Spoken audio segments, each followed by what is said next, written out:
estamos aqui hoje com mais um livro do professor Luciano Alves Meira, Espiritualidade e Potencial Humano.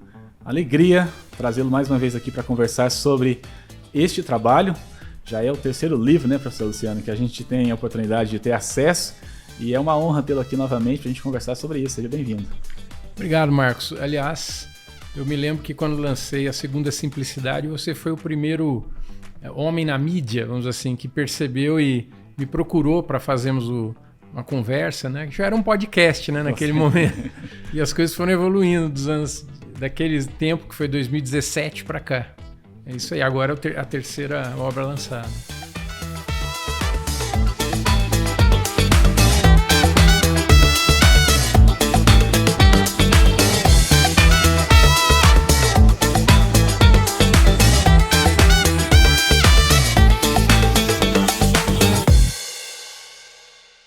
Co-fundador também da Caminhos Vida Integral e sócio da editora Vida Integral, que inclusive está assinando esta obra. A gente falou do Segunda Simplicidade, depois veio o Ser ou Não Ser. Ser ou Não Ser. 2019, se não me engano. Exatamente. E agora em 2023 saindo esta obra de arte. Eu já senti na capa aqui, parabéns pela arte, gosto muito dessas cores, o pessoal que me acompanha sabe disso.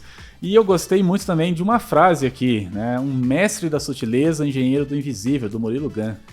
Pois é, o Murilo é um grande influencer, né, hoje, e tem uma facilidade incrível para se comunicar, as pessoas ficam quase que mesmerizadas, assim, hipnotizadas. Ele brilhou demais no ano passado em grandes eventos nessa área, por exemplo, do desenvolvimento humano, como CONAR, etc., né? Ele recebeu os originais com antecedência, nós tínhamos aí a ideia de que ele talvez pudesse escrever o prefácio. Mas ele estava com uma agenda muito corrida e ele acabou só mandando uma frase. Mas eu falei, Murilo, puxa, essa frase valeu pelo prefácio. Muito obrigado de coração. Obrigado, Bela, por ter enviado o exemplar para nós. E tem algumas questões levantadas nesta obra, professor Luciano.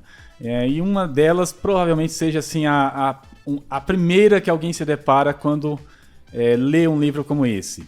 Como distinguir religião de espiritualidade? Boa. Bom, é um assunto, no mínimo, sugestivo e polêmico, né? E eu aceito o debate, a discussão, porque não existe só uma maneira de fazer essa distinção. Eu já começo por aí, né? Eu acho que existem formas diferentes. A religião, de um modo geral, se você fizer uma análise das religiões, todas elas têm uma ligação muito forte com a palavra, né? Então, quando você fala das escrituras, por exemplo, então, a palavra, toda a teologia cristã, por exemplo, nasce de uma análise das palavras que estão onde? No Velho Testamento, no Novo Testamento, né? Nas escrituras de um modo geral. Mas isso também ocorre no judaísmo, no islamismo, né? No budismo tem suas escrituras, né? Uhum. Então, a religião se fundamenta na palavra. E geralmente também vemos na religião, né, Marcos, um certo ritualismo, né? Você tem os rituais, você tem estruturas que vão surgindo. Historicamente, quando você pensa em religião, você pensa numa religião que se institucionalizou, que se tornou uma instituição, que tem uma missão social e cultural no mundo, né? Isso, e eu respeito muito as religiões. No livro eu faço essa declaração de que eu tenho respeito à religião, inclusive que me interessa tudo que é humano. Como mais de 90% da sociedade mundial é religiosa, como não levar a religião em consideração? Então a religião ela é muito importante no mundo. Porém, quando eu falo espiritualidade, e aí a minha busca de fazer a distinção, de novo, é a minha forma de pensar essa distinção, eu estou pensando num processo de autoconhecimento que culmina com o encontro de um eu profundo. Então eu digo, olha, qualquer indivíduo que se coloque a questionar a si mesmo e as suas identidades, quem sou eu, né, nesse mundo, ou quem sou eu para além da superfície dos nomes que eu recebi, das experiências que eu tive, se você começar a questionar as suas identidades, e é interessante porque existem vários estudos sobre identidade que mostram que a identidade ela desliza, ela não é rígida. Ela se transforma. Basta você pensar em como você se via quando criança e quando você se vê como você se vê hoje. Basta você pensar que uma pessoa, por exemplo, que tenha sido exilada em outro país ou cujo país tenha sido dominado por um país tirano, né? Ou então algum acontecimento, um casamento de uma pessoa que casou-se com uma pessoa de outra cultura e foi viver naquela outra cultura, né? Tudo isso tem uma espécie de efeito transformador no processo identitário. Então a identidade não é rígida, ela tem uma espécie de flexibilidade constante, né? Então eu digo, nós precisamos questionar isso. Quem somos nós para além dos papéis sociais? Quem somos nós para além das posições culturais ou das chamadas raízes culturais? As raízes são importantes, eu não nego, de forma alguma eu nego. Mas eu digo que há em nós um algo mais, que é uma consciência de ser que atravessa tudo isso. E ao chegar a esse ponto de atravessar as identidades, vou chamar aqui de superficiais, e encontrar esse eu profundo, você chega numa experiência que é indeterminada. Para começar, já não dá para ter nome, não dá para explicar o que acontece nessa experiência do indeterminado. Isso eu chamo de espiritualização, é sair da determinação e da forma para a indeterminação, né? E todos nós podemos ter essa experiência que é altamente libertadora. É interessante dizer isso. Então, independente se você é religioso ou não, o autoconhecimento está te chamando. Na minha opinião, está te chamando, porque nós não podemos muito fugir disso. É uma questão até de bem-estar, de saúde psicológica, é você se conhecer melhor, né? Tem muito a ver também com você se relaciona com as outras pessoas, com a sociedade. Pessoas que têm baixo nível de autoconhecimento geralmente levam a sua sombra, as suas frustrações, as suas amarguras para toda parte e fazem da vida dos outros um inferno, né? Eu falo, tem a ver com relacionamentos, tem a ver com paz interior, tem a ver com tem a ver com saúde psicológica, né? Então o autoconhecimento ele é praticamente inevitável. Se você evitar, você vai ter problemas decorrentes da falta de autoconhecimento ao longo da sua existência, né? Então, se todos nós somos convocados a esse autoconhecimento, então será que seria um privilégio de pessoas que têm uma crença ou outra, né? Eu falo que não. Olha, vamos respeitar as religiões, as escolhas religiosas, ok. Mas eu não acho que a religião cumpra diretamente esse papel de levar o indivíduo ao autoconhecimento. Poderia, e talvez alguns líderes religiosos saibam fazer isso. Mas sabe por que eu acho difícil que a religião faça bem esse papel? Porque, de certa forma, quando você dota alguém de muito autoconhecimento, essa pessoa se torna liberta dessa relação. Ela pode continuar na relação ou sair dela, né? E há muitas, vamos dizer assim, há muitos movimentos religiosos que procuram o quê? Trazer as pessoas para o seu rebanho, vamos dizer assim. Você quer ter mais gente, né? Institucionalizar. A institucionalização é a ideia do crescimento coletivo da instituição, né? Entendo esse processo, já passei por ele, sei como é por dentro, né? Mas eu digo que isso não levará ao autoconhecimento de cada indivíduo, porque cada indivíduo é muito único, né? Eu falo que a disciplina religiosa é uma disciplina que está ligada às escrituras. Tem a ver geralmente com objetivos como salvação das almas, o futuro espiritual, etc. Ok, esse é um tipo de disciplina. A disciplina do autoconhecimento, ela é uma espécie de ruptura com as regras. É você estar no mundo se conhecendo e buscando de dentro de si, não de fora, a sua luz, né? Então esse processo ele exige uma espécie de ruptura com regras, com imposições, né? Então é uma disciplina diferente. Também é disciplinar, mas é uma disciplina que não tem padrões, já que cada indivíduo é único, cada indivíduo é especial, está vivendo uma jornada que é só dele. Então ele vai ter que se defrontar com experiências muito específicas nesse processo de autoconhecimento e libertação pessoal. Por isso que eu falo que não é igual à religião. Pode dialogar? Pode. Existem textos muito bons dentro das escrituras religiosas que promovem de alguma maneira também um processo de autoconhecimento. Então pode haver sim um bom diálogo entre espiritualidade e religião, mas a forma como eu coloco a espiritualidade ela não é igual à religião, é isso. Eu vi até no início aqui que você dedicou a todos os que ensinaram os verdadeiros caminhos da libertação espiritual, que é justamente isso que você falou agora há pouco, né? Sair um pouco dessa visão mais focada na instituição e depender da religião como um caminho para essa espiritualidade? Eu acho que os grandes fundadores de religiões como... a gente pode discutir se foram eles que fundaram mesmo a religião institucional, tá? Mas como figuras como Jesus, né? Buda também, Lao Tse, e aí pode fazer uma lista, né? A intenção original deles, se a gente fizer uma análise fria e desapaixonada, qual era a intenção original deles, né? Acredito sempre que tem esse fundo de ajudar as pessoas a se encontrarem, a se libertarem, a terem uma vida mais plena, né? Aqui e agora, né? Não dependendo de algo que vá além dessa experiência, né? Então acho que todos eles em algum momento tiveram essa intenção. Você pega uma passagem de Jesus, por exemplo, dizendo: eu vim para trazer vida e vida em abundância. Olha só que interessante, a plenitude, né? Da vida. A plenitude é a intenção da plenitude. Mas as igrejas, quando se institucionalizam, conseguem fazer isso? Acho que isso é uma boa discussão.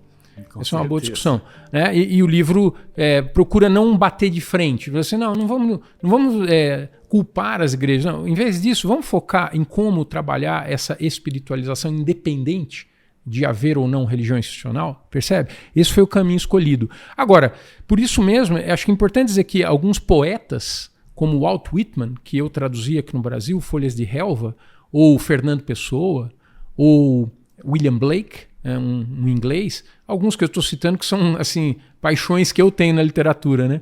Cumpre uma função análoga de desenvolvimento pleno do ser humano, eu chamo de acordar, de despertar o humano, né? Para a sua divindade interior.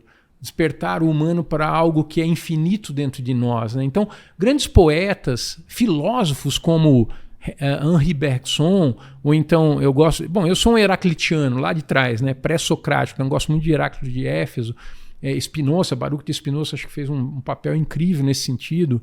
Também Kandinsky, por exemplo, é um artista que trouxe muito espiritual para a sua obra de arte. Eu aprendi há pouco tempo a respeito da importância da obra, da espiritualidade na obra dele, né? Então eu digo, não é exclusivo dos fundadores do que a gente chamaria de caminhos religiosos ou espirituais.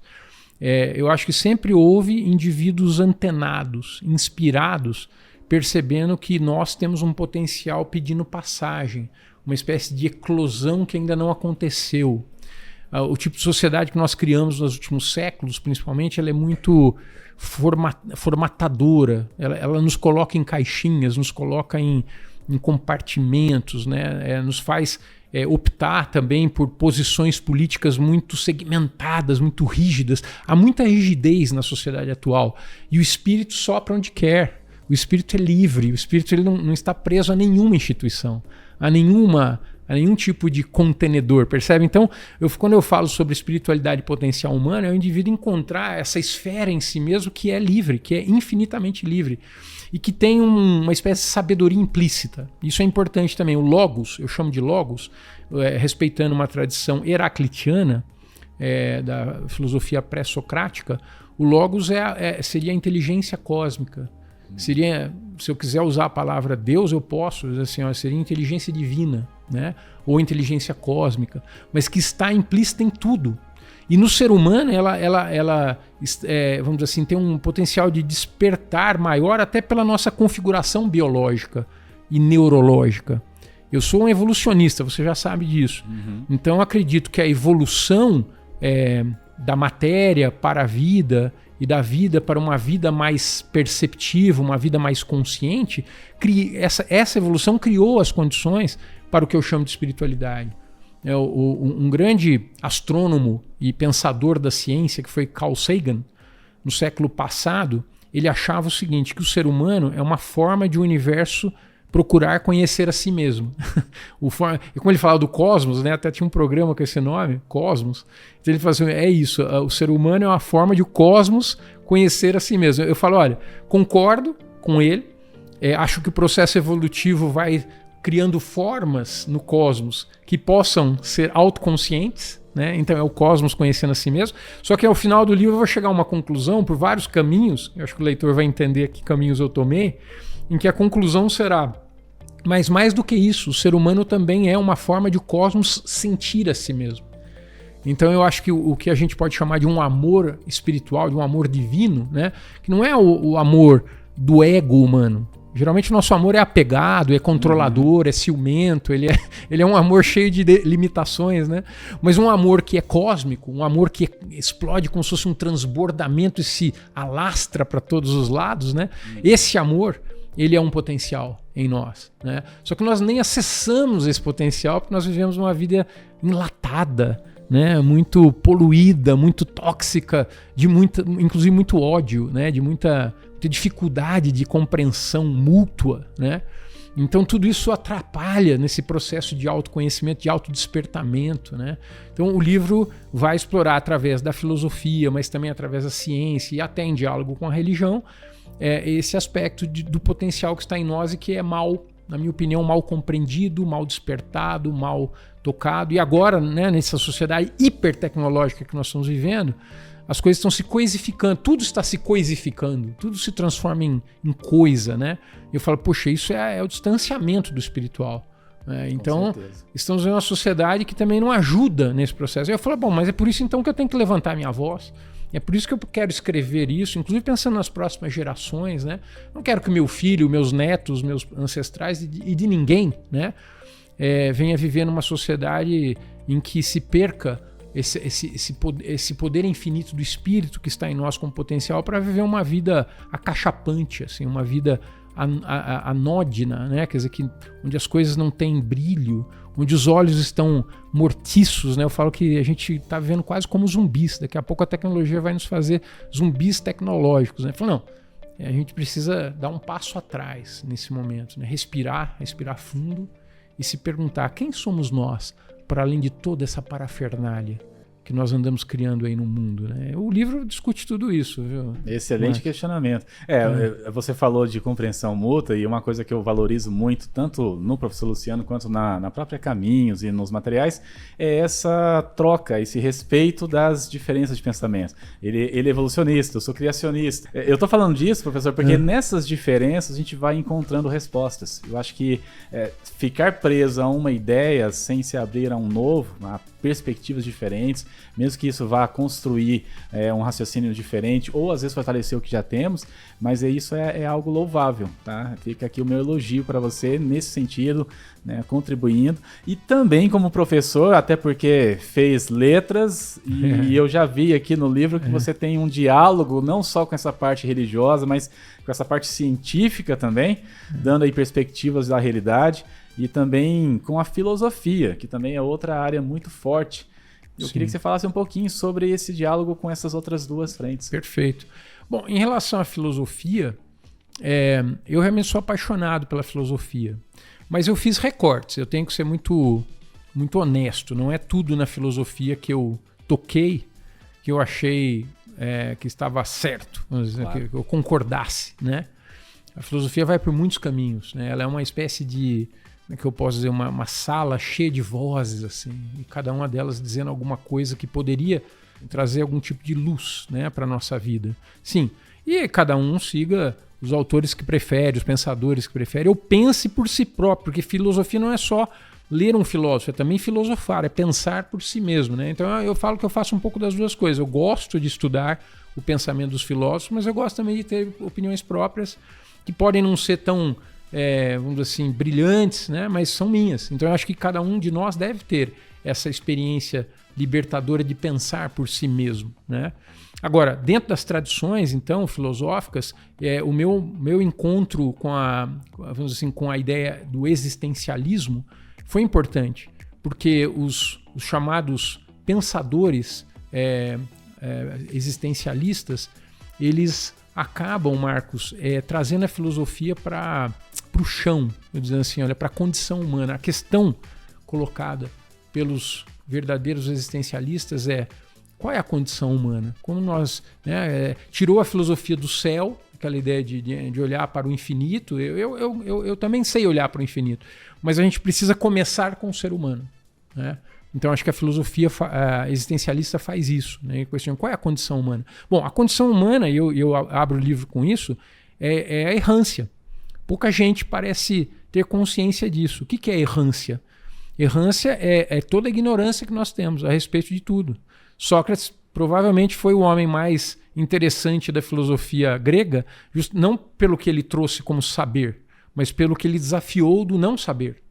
Eu acho que ele sabia que sabíamos muita coisa que não é definitiva e que não é tão profunda assim, né? Mas que não sabíamos questões que são muito críticas. Por exemplo, vamos dizer o seguinte, o que é um ser humano? Né? Como distinguir o ser humano? Como explicar o ser humano? Por que o ser humano está aqui? Qual é a função nossa? Qual o sentido disso tudo, da própria vida? Né? Essas são perguntas difíceis. Né? As religiões têm crenças? Sim, por isso elas são importantes, elas trazem crenças.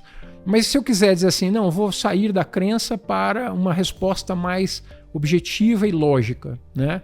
Por que a morte? Né? Eu no livro eu faço um desafio que é o seguinte, eu cheguei à conclusão depois, e veja, estou aberto a críticas, mas cheguei a uma conclusão depois de estudar muita biologia, muita psicologia, muita física, muita filosofia, enfim, todas as áreas que eu achei que poderiam, a própria medicina, porque eu sou filho, neto e bisneto de médicos, né?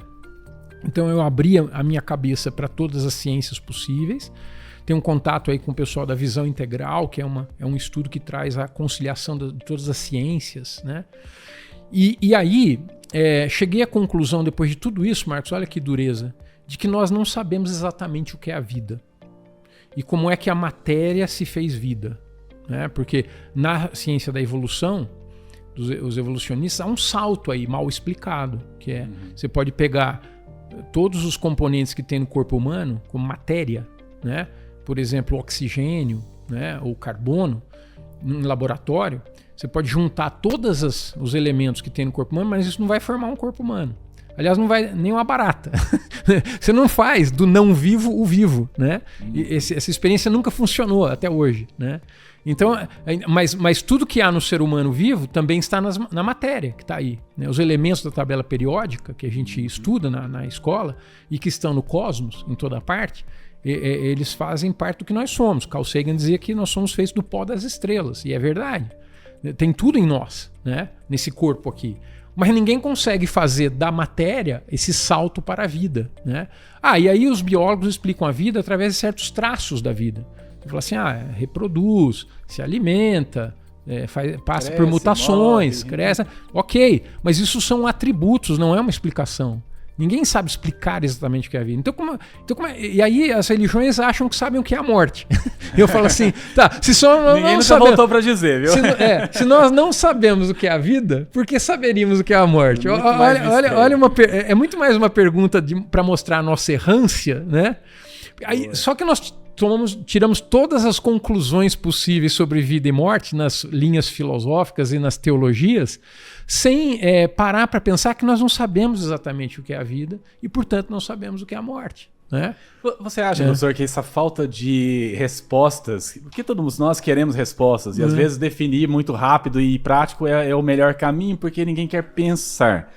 Mas será que essa falta de respostas não seria justamente uma necessidade e buscar essas respostas um caminho para esse autoconhecimento? Se eu fosse reformular a pergunta, eu diria que o autoconhecimento não seria uma solução, de repente, para essa falta de respostas? Veja, a visão heraclitiana, que na minha opinião chegou até Sócrates, tá? Heráclito e Sócrates tem algumas conexões fortes, tá? É de que não adiantaria questionar nada fora do ser humano antes de questionar o próprio ser humano. Então, a verdadeira filosofia do autoconhecimento nasce, talvez, na Grécia com essa questão, quem somos nós? Eu acho que a Índia, antes da Grécia, já trouxe alguns questionamentos muito importantes. Os Upanishads, por exemplo, é uma tradição indiana de psicólogos da meditação que foram para as florestas questionar e tentar entender. E é interessante, porque a primeira conclusão que eles tiram, assim, meio conjunta, você imagina que tinham vários meditadores durante anos e anos, durante décadas, tentando chegar a algumas conclusões a partir do silêncio, do contato com a natureza, de experiências fora da sociedade barulhenta, para tentar entender o que é isso, quem somos nós, o que estamos fazendo aqui. E é engraçado que vários deles chegam a uma conclusão muito semelhante, que é a seguinte: eu posso não saber explicar quem eu sou, mas eu sou tudo. Tudo está em mim e eu estou em tudo. Essa conexão do estar em tudo e tudo estar em mim é a primeira grande resposta que veio da Índia. Eu posso chamar isso de monismo, posso chamar isso também de não dualidade. É a experiência de que sim, não há separação na verdade. Nenhum indivíduo é separado, né? Então, sim, o caminho do autoconhecimento, respondendo a sua pergunta, é o melhor caminho. E olha que engraçado, isso não está nas escolas. Não. Você vai para as escolas hoje, você aprende química, física, matemática, português, as ciências de um modo geral, né? Mas também a história, a geografia. Ótimo, eu sou favorável ao conhecimento, eu sou professor, eu adoro conhecimento, eu passo meus dias estudando, adoro, eu tenho uma biblioteca enorme, eu gosto do conhecimento. Só que eu questiono, eu digo assim, por que conhecer tudo isso se ainda não me conheço, né? As maiores lições que eu tenho da vida não vieram dos livros, nem mesmo dos meus pais, e nem da religião que eu acompanhei quando era mais jovem, ou da filosofia. As maiores lições vieram do silêncio, da experiência silenciosa, do eu, né? Do eu profundo, do eu aprofundado. Então, o primeiro ensaio do livro é sobre autoconhecimento. Ele se chama Ensaio sobre a identidade. Você tem 2 ensaios. O núcleo do livro é feito de 2 ensaios. Ensaio sobre a identidade, ensaio sobre a linguagem. No ensaio sobre a identidade é que nós vamos explorar, apesar da nossa ignorância, do nosso pouco saber, né? O ser humano sabe pouco, na minha opinião, é a condição da errância. Apesar disso, é possível você estabelecer algumas disciplinas, alguns comportamentos que vão levar você a um mergulho em si mesmo, que vai levar a uma experiência que é iluminadora. Essa experiência iluminadora traz respostas sem palavras. É como se você estivesse vendo essa realidade cósmica que está no eu profundo. E uma vez que você tenha essa experiência que é transformadora, que é um sentimento expandido, né? Então a sua relação com tudo, com você mesmo, seu corpo, com o outro, com seus filhos, com seus colegas, com sua sociedade, com o mundo em que você vive, toda ela é transformada imediatamente. Então por isso que eu falo que é muito importante ter pelo menos uma primeira experiência de autoconhecimento profundo. Tá? Nasce uma paz interior, uma espécie de libertação interior, que faz com que você fique cada vez menos refém das expectativas externas sobre você. É isso que você chama de expansão da consciência? A expansão da consciência é o que ocorre quando você escapa das gaiolinhas, vamos dizer assim. Meu nome é Luciano, eu nasci em São Paulo, cresci em Botucatu, eu fui nadador, depois eu parti para um caminho de autoconhecimento, eu acabei estudando letras, né? Então, eu posso dar minha biografia inteira aqui, né? Além de ser chata, ela não me define, é sério, porque nenhum de nós é exatamente isso. Né? Estamos sempre em transformação, né? Nós somos algo que está para além de tudo isso. É como se tivesse assim, vamos pegar um teatro e você tem aquela boca de cena, aquele palco com a boca de cena, e você tem os bastidores do teatro, né? Vamos dizer que tudo que você está vivendo socialmente e culturalmente está ali, ó, na boca de cena, está bem na frente, né? E faz parte. Ok, são nossas vivências, elas são legítimas, eu não tenho nada contra elas. Porém, elas não são definidoras, elas não definem quem nós somos. O que nós somos está para trás desse palco, dessas experiências que eu chamo de superfície do ser, né? Eu falo que o ser, ele é uno. Essa é a minha visão, o ser de tudo, ele é uno. Mas ele tem uma superfície que é material e objetiva, então é a exterioridade objetiva, e esse é o campo em que a ciência entra para estudar. A ciência se especializa em explicar os mecanismos que ocorrem ali naquele palco, naquela boca de cena. Então a natureza, né, o humano, o corpo humano, a medicina faz tão bem isso e cada vez melhor, né? Outras ciências podem atuar aí e tal, estudando tudo que está acontecendo ali. Mas existe também uma interioridade subjetiva. E é nesse campo da interioridade subjetiva que está aberto ao que eu vou chamar de uma experiência espiritual. E quando você busca esse mergulho dentro de si, e há maneiras de fazer isso, você não precisa se retirar do mundo, como alguns antigos achavam. Eu também corrijo questões que eu acho que são equívocos do que se chamava de espiritualidade no passado. A espiritualidade não tem que estar desconectada das questões práticas da vida. Ao contrário, quando você começa a ter essa profundidade do ser, que é uno, você também volta para esses palcos lá na frente, onde está tudo acontecendo na prática, com essa liberdade interior muito ampliada, expansão da consciência, né? E sendo capaz de influenciar de outra forma. Atuar melhor. Você atua melhor, porque primeiro, você não está atuando mais a partir de suas carências. Você está atuando a partir de um transbordamento. Eu falo que as pessoas que chegaram a uma mínima experiência de espiritualidade profunda costumam ser pessoas que estão no mundo muito mais para dar do que para buscar. Elas não estão sugando energia de ninguém, elas estão trazendo energia.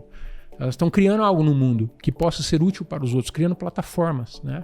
Tem carências pessoais? Todo mundo tem, mas vamos dizer que você reduz de... Vou usar um número simbólico aqui, de 100% de carência ou de 90% de carência, você vai diminuir para 10%. Então, suas carências serão mais raras e serão em momentos de fragilidade que você vai buscar também o ombro amigo, vai chorar, vai buscar seu terapeuta. Lógico, todo mundo. Ninguém está isento disso. Mas você ser muito, né, vamos dizer assim, dependente de aceitação social, por exemplo, é muito triste. É uma vida empobrecida, né? E você está livre dessa aprovação social porque você encontrou dentro de você um poder espiritual libertador que te alimenta, que te dá segurança interna, apesar de não te dar explicações científicas, não é isso que ele te dá, mas ele te dá uma experiência de fortaleza interior. Isso te coloca numa posição nova na sociedade. Então, ao invés de te distanciar da sociedade, te reinsere na sociedade de uma forma livre e mais transformadora. É isso. Muito bom. Eu vi também aqui no prefácio, folhei algumas partes, e aí você vai para a parte de linguagens, né? Linguagem, você falou sobre o ensaio da identidade, e o segundo ensaio seria esse ensaio sobre a linguagem. Obviamente, professor, na área de letras, eu acredito aqui que você traz também toda uma experiência válida.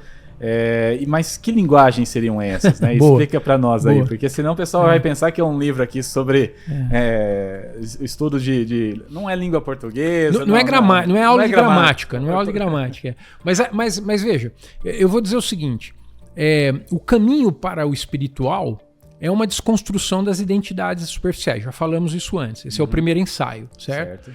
Mas o meio, a ferramenta usada para fazer essa desconstrução é a própria linguagem. Nós não podemos escapar da linguagem porque nós somos seres inseridos na linguagem. É como se nós tivéssemos nascido, já, cada um de nós, dentro do mar. Vamos dizer que se nascesse no mar, e o mar é feito de linguagem. Não tem jeito, você não sai dela, né? Todos nós. Inclusive pessoas que têm dificuldade de fala ou algum impedimento, né? O que vai acontecer? Eles vão utilizar as mãos, né? Ou outras formas de expressão corporal e sinestésica, né? Então, uma pessoa que não tivesse qualquer condições de transmitir linguagens, né, ela estaria num estado que a gente chama de vegetativo, né? Então, a linguagem nos define bastante. Nós somos seres lançados na linguagem. Eu acho que às vezes a gente confunde, a gente acha que nós somos os donos da linguagem. Não, a linguagem já estava aí antes de você aparecer, né? De onde ela veio? Nem os linguistas sabem explicar, né, exatamente, né? Há uma grande discussão, eu gosto muito das discussões e respeito muito alguns linguistas como Noam Chomsky, e a profundidade com que ele trata o assunto, eu cito ele aí, né? Lacan é citado também, que é um psicoterapeuta importante da linguagem. Ele fala que o inconsciente se estrutura como linguagem, né? Então, sim, nós estamos, vamos dizer assim, imersos numa experiência linguística. O ser humano é um ser linguístico, né? Agora, eu vou tentar contar a história da linguagem, porque, veja, como nós não sabemos explicar exatamente o que a linguagem é, nós vamos tentar organizar um pouco nossa mente a respeito dela. Então, nesse ensaio, eu procuro trazer uma sequência que está na seguinte... está numa visão evolutiva, tá? Eu trago a evolução através da linguagem. Eu digo assim, olha, a matéria, segundo os astrônomos e os físicos, veio antes da vida, né? Você diz, a matéria está aí, segundo a visão do Big Bang, há quase 14 bilhões de anos, certo? Já a vida, há 4,5, pelo menos na Terra, onde nós sabemos, certo? Então a matéria é mais antiga. Então a matéria já tinha uma linguagem antes mesmo de haver a vida? Eu digo que sim. O Einstein achava, e ele estava certo, na minha opinião, que a matemática é a linguagem da matéria. E a tabela periódica, que eu já citei, mostra isso. Você tem as valências dos átomos, né? E eles se combinam para formar compostos cada vez diferentes, né? E complexidade também, E essa combinação se dá para uma espécie de diálogo, né? Em que onde há menos e mais, ele se combina, né? Então, H2O é uma combinação, um casamento, né? Todo casamento nasce de um diálogo, né? Nasce de uma linguagem. Então, a matéria já é imersa, já está imersa por linguagem, né? Mas a vida que vem depois, a vida que é mais recente do que a matéria, que é feita de matéria, mas é além da matéria, ela tem suas linguagens também. O DNA tem linguagem. Hoje nós sabemos que o DNA é uma espécie de central de informações, né? Então tem uma linguagem da vida. E cada espécie da natureza tem sua linguagem. Eu moro numa chácara aqui em Hidrolândia, no estado de Goiás, né? E acordo todas as manhãs com uma espécie assim de eclosão de cantos de passarinhos. É muito passarinho. O pessoal precisa vir aqui para entender. Lá. Tem de tudo que vocês imaginarem. De tucano, não os periquitos, a gente maritacas, né? As maritacas enormes. Um dia desse, agora, esse final de semana, tinha sagui na árvore, o cachorro estava esperando o sagui cair da árvore, mas não caía. Ele tá lá tentando pegar. E eu falo, a natureza é cheia de linguagem, está tudo ali, é uma explosão de linguagem. Então eu posso dizer assim, olha, se dissermos que o espírito é Deus, né? Deus é espírito, e que a natureza é uma manifestação desse espírito, eu penso assim. Eu penso que Deus se manifesta em linguagens, né? Na linguagem da matéria, na linguagem da vida e na linguagem humana, que é essa que nós estamos usando aqui no podcast. Essa linguagem já é tão complexa, eu dedico uma parte do capítulo a explicar a complexidade desse processo. Eu descrevo uma pessoa aí no livro que foi comprar pão. Ele vai comprar 3 pãezinhos na padaria. E ele chega no balcão e diz assim, eu quero 3 pãezinhos. Tá? Aí eu explico a neurociência e a psicologia dessa experiência. Ela é extremamente complexa, Marcos. É um milagre que alguém possa pedir 3 pãezinhos no balcão, né? Então a linguagem ela é magnífica. Os pensadores de uma escola francesa de filosofia e religião, chamado Port-Royal, né? Port-Royal. Eu não falo francês muito bem, mas é Port-Royal, né? Foi onde Blaise Pascal frequentou esse grupo, né? Foi um grande pensador francês que é um proto-existencialista, ele preparou os caminhos do existencialismo, né? Eles diziam que a linguagem é uma maravilhosa invenção, olha só. Quem inventou essa linguagem, né? Mas, poxa, nos dá um potencial incrível. Galilei, que foi um dos fundadores da moderna ciência, ele achava que a linguagem é incrível porque ela nos dá uma espécie de capacidade infinita. Porque com poucas letras de um alfabeto, você pode criar infinitas combinações, quase, né? É um número excruciante de combinações, criando palavras, e depois você combina as palavras para gerar frases. Qual é o potencial disso? É infinito, né? A nossa comunicação ela nos dá grande capacidade infinita de expressão. E aí vem Lacan dizendo o seguinte, tem mais, cada palavra dita pode ser interpretada de muitas formas, dependendo do inconsciente. Então eu sei o que eu estou dizendo, mas não sei exatamente o que você está entendendo. Inferência, referência, aquele contexto. Exato. Todo. Legal. Tem uma frase do Lacan que eu gostaria até de ler, né, que ele diz assim, olha, toda palavra tem sempre um mais além. Sustenta muitas funções, envolve muitos sentidos. Atrás do que diz um discurso, há o que ele quer dizer. E atrás do que quer dizer, há ainda outro querer dizer. E nada será nunca esgotado. Então a linguagem humana, Marcos, ela é extraordinária, ela é espetacular. Eu não sei quantas pessoas têm consciência de que elas estão nadando nesse mar da linguagem, que elas nasceram nesse oceano linguístico e de que a linguagem é um potencial cósmico enorme. E aí eu vou explorar no livro o seguinte, sim, então eu falei da linguagem na matéria, da vida do humano, mas na minha opinião existe um 4º nível que é chamado de a língua dos anjos. É lógico, eu estou usando uma metáfora aí, né? Não estou querendo aqui falar dos anjos em si, mas estou dizendo que existe uma forma de expressão que nos espiritualiza. Então o livro vai explorar isso também, esse 2º ensaio vai explorar que palavras são essas, que são palavras de uma espécie de nível espiritual que nos libertam. Elas são tão importantes, essas palavras, que o Heidegger, que foi um filósofo importante da linguagem também, um fenomenólogo, ele diz assim que existem palavras essenciais. São aquelas que rompem como se fosse um raio, que desocultam algo a respeito do ser, né? São revelações, essas palavras são revelações espirituais, e que todos nós somos habitados por um potencial dessa revelação. Cada ser humano é uma espécie de vamos dizer assim, de revelação espiritual disfarçada de trabalhador, né, nós estamos disfarçados de muitos modos aqui na nossa sociedade montadinha, né, pré-moldada, mas há algo em nós que é cósmico e que está sempre querendo aparecer. E nós não estamos ouvindo isso. Era isso que Heráclito falava, tá? Heráclito de Éfeso dizia assim, nós estamos surdos ao Logos. O Logos quer se expressar em nós. O Logos não é o pensamento do Luciano, nem do Marcos. O Logos é um pensamento cósmico. O cósmico quer nos atravessar o tempo inteiro, mas nós não estamos permitindo que isso aconteça. Então a linguagem dos anjos tem a ver com essa possibilidade. E uma linguagem que vai além do que nós podemos chamar de natural, mas que também é natural, mas é um natural amplificado, né? Aí é que tá, não é um sobrenatural, é um natural amplificado. E é isso que eu vou tentar explicar. O que seria essa linguagem dos anjos? Onde eu já ouvi? Em que lugar eu vi ela escrita, né? E aí eu dou alguns textos que eu considero como ideias muito interessantes para a gente pensar numa linguagem mais espiritual, que seria uma linguagem dos anjos. Então, a linguagem da matéria, a linguagem da vida, a linguagem humana, a linguagem espiritual. É disso que fala esse segundo ensaio, que fecha praticamente o núcleo do livro, né? Interessante. E, professor, a gente pode lembrar aí do Bauman, né? Falava da sociedade líquida, e a gente vive hoje muita superficialidade de fato, e as pessoas não estão se aprofundando, né, nem no autoconhecimento, muito menos na leitura, né? Vamos falar de livros aqui, que é uma coisa que vocês trabalham, né? Quem já for, se você um dia for na casa do professor Luciano, você vai ver a biblioteca dele lá, tem um exemplar de tudo que você imaginar, né? Mas a gente tem uma sociedade que, infelizmente, professor, não está lendo.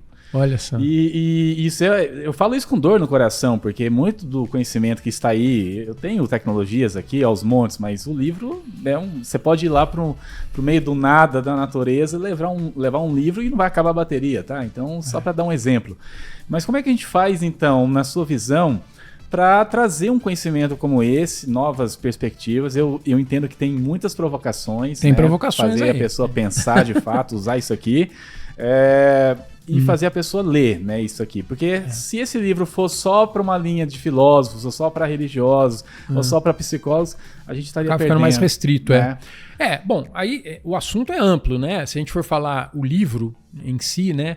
Eu sou apaixonado pelo livro. Eu acho que o livro foi uma das invenções mais importantes da humanidade até hoje, né? E está ameaçado pelas novas mídias? Pode ser.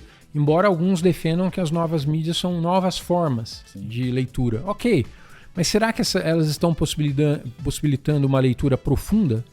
Uma coisa que eu aprendi na minha vida, sabe, Marcos, é que para você entender um tema, você precisa se aprofundar nele com mais de um autor, né? Olhar perspectivas de diferentes autores, né? Até para valorizar o que você está entendendo ali, né? E geralmente mais de uma leitura do mesmo texto, né? Então, por exemplo, eu passei um ano inteiro lendo a Divina Comédia, de Dante. Todas as manhãs eu lia uma parte, até que eu terminei. Mas foi uma leitura devagar, por quê? Porque eu fui consultando uma série de referências. É um livro que traz uma história do tempo de Dante, né? De personagens que estão vivendo ali, que ou são do passado de Dante ou do presente de Dante. E que se você não entender essas referências, você também não entende o sentido figurado que ele quer utilizar dessas personagens. Então, requer pesquisa, requer reflexão, requer pensamento, né? Você ler os críticos, os diferentes críticos, daí por diante. Então, ler é uma arte, ler requer vontade, desejo, silêncio, profundidade, concentração. E é apaixonante, porque quando você aprende a ler, você está vivendo muitas vidas, né? Você está tirando a sua mente apenas da vida imediata e mais corriqueira, que tem os seus encantos também, né? Sair para comprar o pão na padaria, como eu uso aqui, tem seus encantos, né? Mas, poxa, se eu tenho o infinito ao meu dispor, né? A partir de mentes extraordinárias de todos os tempos que foram sendo registradas, né? E criando esses complexos que hoje nós podemos chamar quase que de uma constelação da filosofia, a constelação da poesia, a constelação do romance, a constelação da sociologia, da história, da geografia. Está tudo aí, né, à nossa disposição.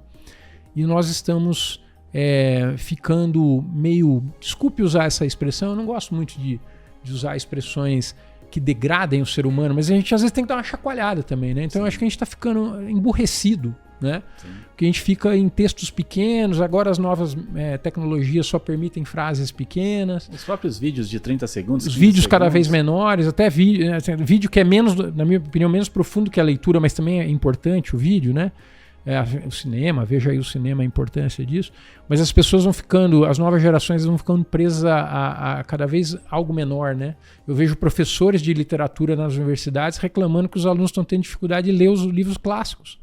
Como é que você vai fazer letras, que é a área da minha formação, sem ler os clássicos? Você não pode, né? Você tem que ter acesso a eles, né? Eu leio o resumo. É isso que está acontecendo. Ele vai lá na internet. Agora com a inteligência artificial, o cara pede para criar trabalhos, né? Ou resumos, né? Então, essa falta de esforço inicial... Porque aí que tá. Para você ler, você tem que ter um esforço inicial, você tem que sair da inércia mental.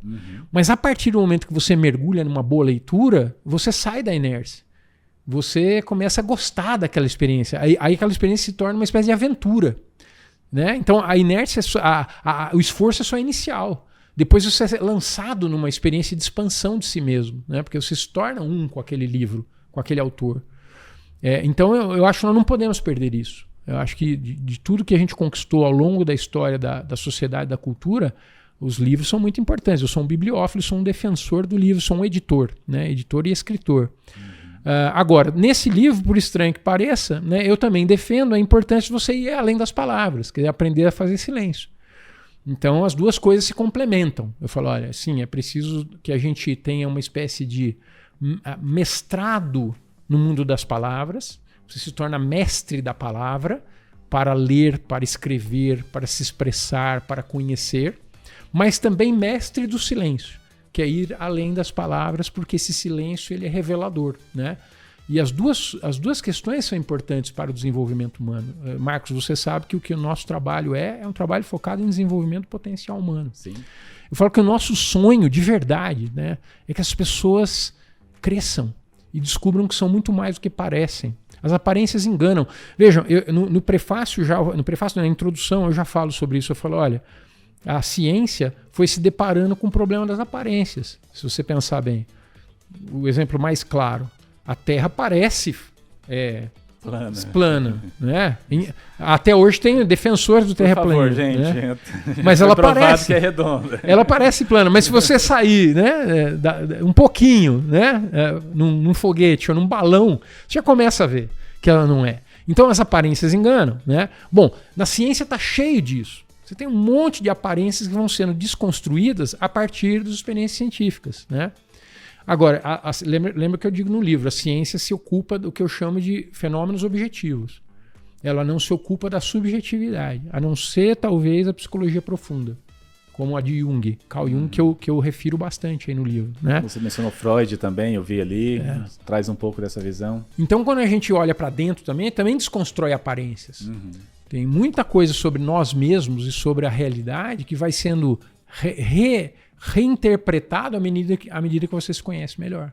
O autoconhecimento vai levando você para novas interpretações da realidade profunda e espiritual, né? Eu tenho para mim que, já que eu falei de Dante, você pode pegar a Divina Comédia e você pode interpretá-la de 200 maneiras diferentes.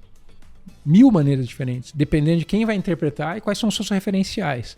Tanto os referenciais externos, vamos chamar objetivos, suas vivências objetivas, como suas experiências internas, suas vivências subjetivas.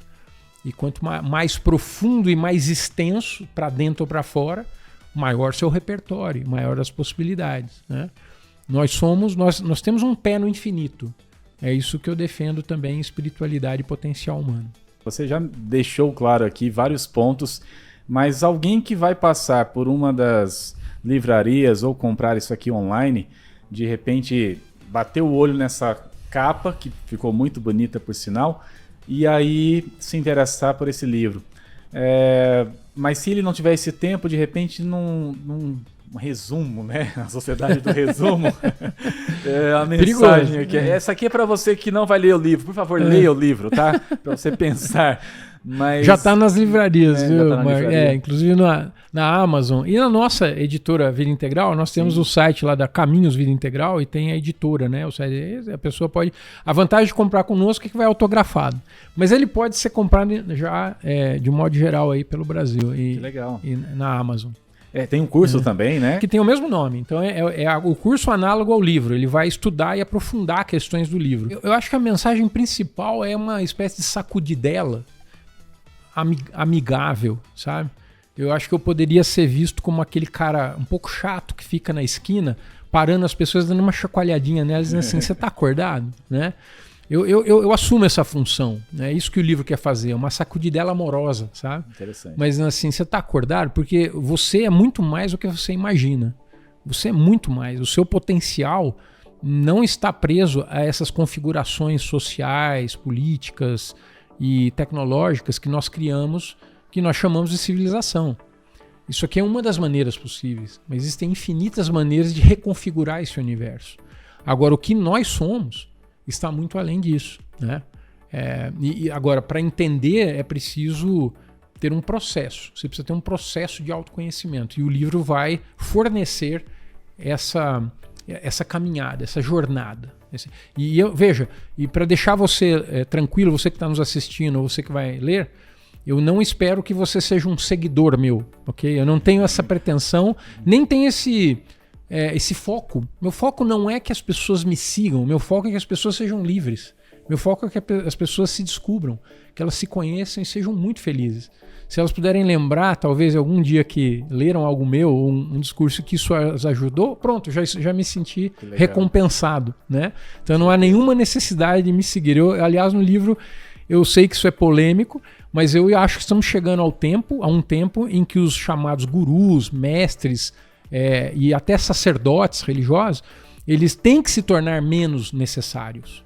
Porque cada indivíduo é o templo do Deus vivo, não é isso? Isso é dito por Jesus. Não é assim, o cristianismo é a base. Se nós somos o templo de Deus, o templo vivo de Deus, e eu acredito que somos, né? Então nós temos que ser amorosos com todos, mas dependentes de ninguém.